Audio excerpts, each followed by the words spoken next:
It is exactly 6 after 12 o'clock. Good afternoon. Welcome to the second hour of the mid-morning show with me, Julie Ali, and very pleased to have Simona De Barros back again with us on the show to discuss psychological matters. She is a psychology graduate. Simona, a very good afternoon. Thank you for being here. Lovely to see you again. Thank you so much. Good afternoon to you as well. It's great to be back again. Thank you for having me. Thank you. I must say that it's the first time I've come across this terminology, and that is the reason why you're here. You're going to unpack it for us. We're going to talk functional depression. How is this defined in psychology, and how does it differ from the more commonly recognized depressive disorders?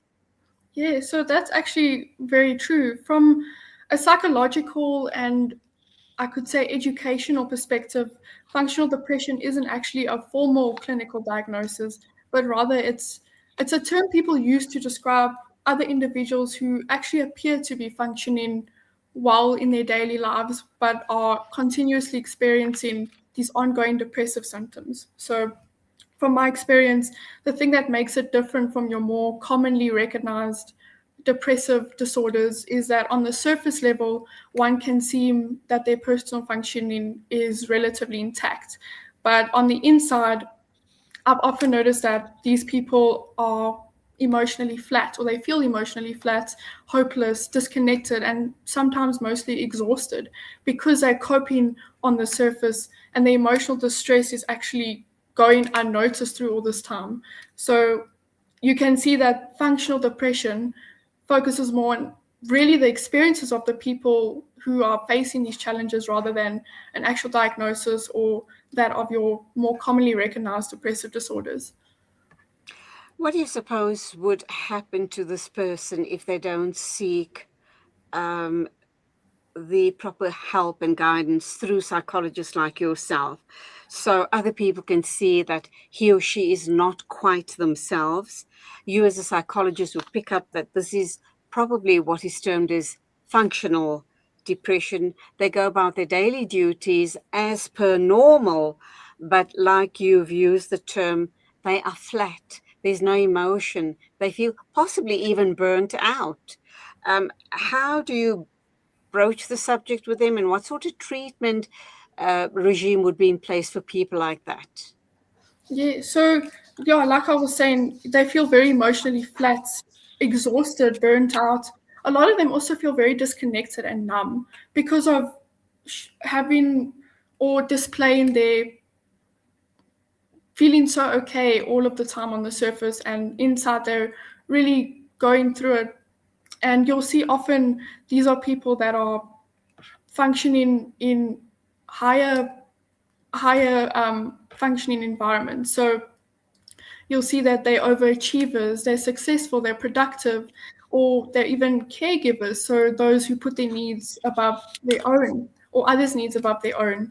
And so they learn to suppress their emotions, and those suppressing of the emotions, what I found just by completing my degree and getting the opportunity to engage in mental health organizations like Lifeline, for example, these people tend to become so suppressed with the emotions that on the outside they seem so okay, but rather they really aren't, and they feel quite disconnected, and it starts to affect their relationships, even their self-worth or their identity as well.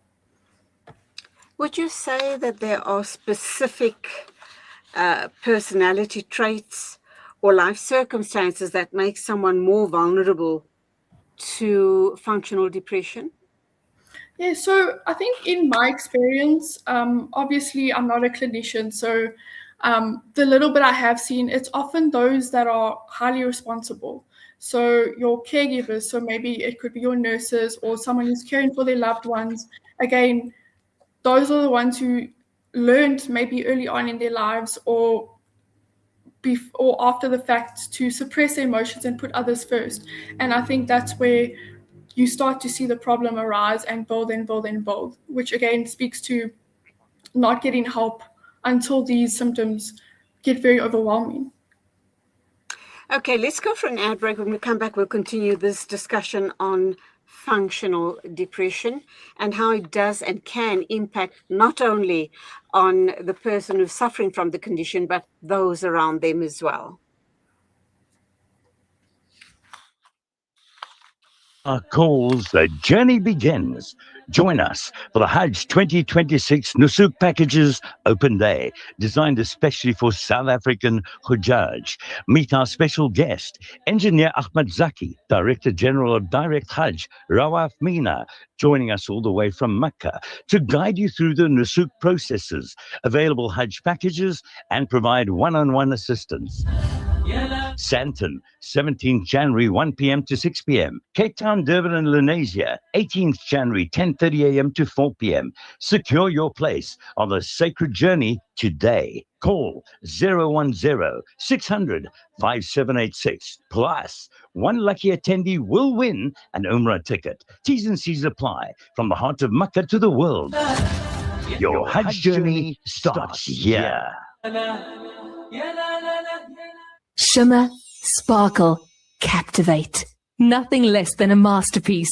Droplets of gold inspires precious design. Platinum bursts with intricate freshness. And every pure diamond becomes more than just a girl's best friend. Voda Gold Gem Jewelers, where timeless dreams become a reality. Come to us. We tailor-make designer gold, platinum, and diamond jewelry. Trade in or remodel your old gold. Clad yourself with classy name-branded watches. We offer insurance valuation and freezer card calculation. Visit us at 534 Ridge Road, Overport, or call 031-208-9142. Voda Gold Gem Jewelers, manufacturers of fine gold and diamond jewelry. You South African, of course. You anxious about the future. We've got you covered. Build on your wealth portfolio with Randry Jewelers Gold Coin Exchange. Visit us at 151 Stephen Dlamini Road, Musgrave, Durban, or call us on 031-202-4700 for more information. Randry Jewelers Gold Coin Exchange, your passport to gold investment. For the first time, I can dream again. The Africa Muslims Agency Orphan Hope Program provides the food, clothing, and basic support needed by thousands of children across the world. Every child deserves a chance at a hopeful future. For 15,000 rands, you can transform our lives with the AMA Orphan Hope Program. Africa Muslims Agency, empowering, educating, inspiring. Dad, these Frymax chips are so tasty. Wow, that really takes me back. My dad bought me a Frymax chips every day after school. They were my favorite when I was your age as well. Quality is at the very heart of what we do, and that's why we ensure that every Frymax packet is filled with the beautiful goodness and flavor-packed taste that you've come to expect from us since 1982. Frymax, from generation to generation. Rejuvenating media day by day. This is Salam Media.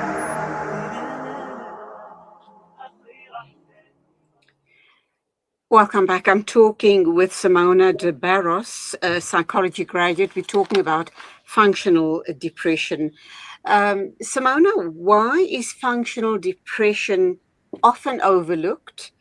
I should imagine overlooked and misunderstood, both by individuals experiencing it and those around them.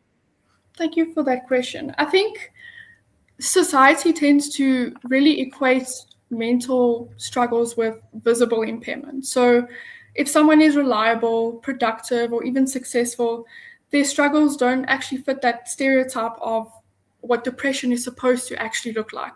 So people also tend to then minimize their struggles or their experiences or their pain, telling themselves that they're not struggling enough to deserve support. Those are usually the most common.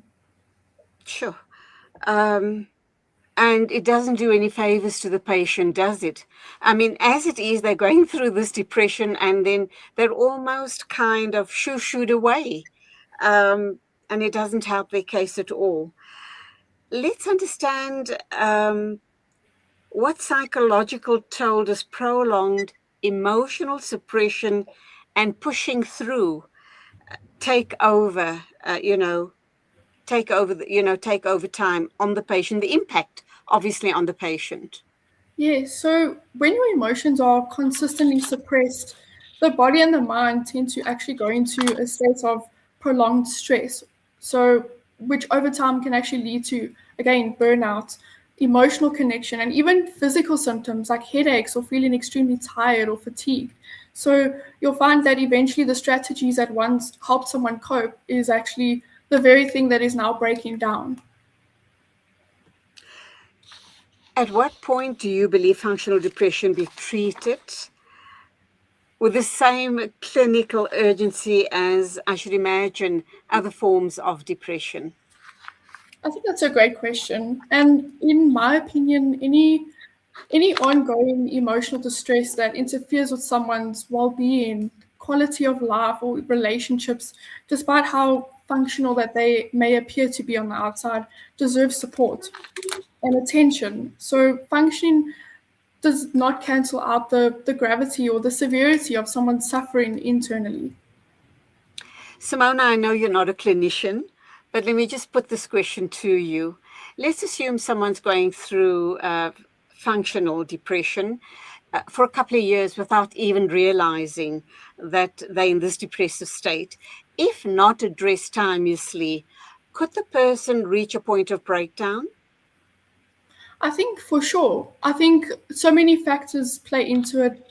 If, for example, that person is going through alone, because like we chatted about earlier, a lot of disconnection and isolation comes with this, with all these challenges. So I think without the support and without early intervention, which is crucial, whether that be counseling or getting hold of a helpline, I think suppressing those emotions and going through it alone can definitely be quite detrimental to the person's quality of life and just well-being in general.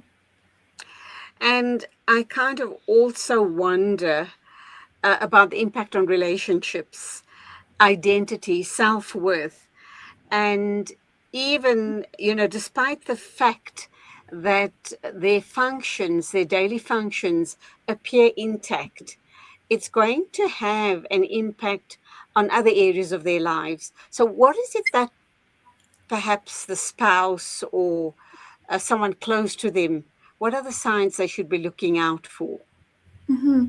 Yes, I think one of the most common signs you'll see, especially in relationships, is that emotional disconnection in a relationship. So that could look like not wanting to spend time after work or not checking in with each other, sort of, again, the partner who is going through and suffering with these challenges really isolating themselves, not wanting to reach out for help. And I think that's when the relationship itself starts going downhill. And as far as one's self-worth or identity, I think it really disconnects someone from themselves or their sense of self, because they feel so unseen, or they may feel misunderstood or only valued for what they do rather than who they are and what they're struggling with. So they're really operating on autopilot, so to speak, because Exactly. there's this shutdown of emotions and they're just trying to get through the motions. And that should be a great indicator that there's something wrong here with me or my partner. And that's when you take action. But at this, by the same token, Simona, I'm not sure if you've come across this, but do you find that men are more reluctant to go into counseling or therapy? Despite the fact that it is sorely needed, that they need the help to get over that particular, roadblock in their lives? And if so, why? No, I do actually find that quite a bit. But again, by the same token, while working at Lifeline, I actually was quite shocked by the amount of men that actually did come to therapy and were more open to it. Possibly the generation, there's been quite a shift in that sense. So that actually shocked me quite a bit. But I think also society puts a lot of pressure on men. And again, it comes back to stereotypes that men are almost not as emotional as women. So their suffering or their pain that they're going through may actually be less valid or less intense as that of a woman's, which I think can definitely impact them, because as we chatted about earlier, the prolonged state of stress is really detrimental to the person and quite a lot of aspects in their lives. And undoubtedly, this can also manifest in physical ailments if not addressed early enough. Let's wrap up then. And my final question to you, Simona, what practical advice would you give to someone who suspects that they may be suffering or experiencing functional depression, but feels very reluctant to seek help because, as far as they're concerned, hey, I'm functioning, there's nothing wrong with me? And having said that, is it more prevalent in males or females? Okay, perfect. So I think I'll start with the the prevalence. I think what we see, it's definitely prevalent in the males and females these days, I would say. I think both genders and everyone actually, just because work and there's so many different stresses and in life and all those aspects, I think it's definitely, we see it more common in females, but I think males are struggling just as much, and if not maybe more, because they feel that isolation and that shame to seek help, which I think will lead me into the answer to your next question. I think I'd remind them and just reiterate that suffering doesn't have to mean or be visible to be valid. And just because you're functioning, it doesn't mean that you're necessarily flourishing. So just reminding that person that seeking help and looking for support is not a sign of weakness. And if anything, it's actually a sign of strength to keep going in the face of all those challenges and battles that you're fighting alone.